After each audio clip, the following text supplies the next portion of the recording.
The Ramos Gin Fizz is a classic cocktail from New Orleans, known for its frothy texture and citrusy flavor.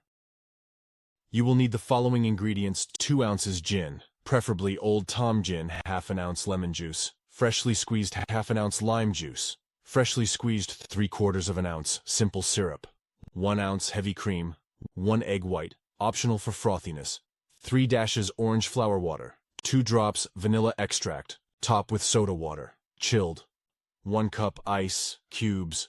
For equipment you will need cocktail shaker, strainer, highball glass, measuring jigger. Here are the instructions. Add gin, lemon and lime juice, simple syrup, cream, egg white, orange flower water, and vanilla to a cocktail shaker without ice. Dry shake vigorously for about 15 seconds to emulsify the ingredients. Add ice to the shaker and shake again for at least 30 seconds to chill and froth the mixture. Strain into a highball glass without ice.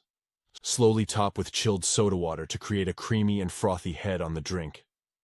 Optionally, use a spoon to gently stir the soda water into the cocktail to integrate layers. The Ramos Gin Fizz was invented in 1888 by Henry C. Ramos at his bar, the Imperial Cabinet Saloon in New Orleans. It's a labor-intensive drink traditionally shaken for several minutes to achieve its signature frothy texture, leading bartenders of the past to employ a line of shaker boys to assist in the process.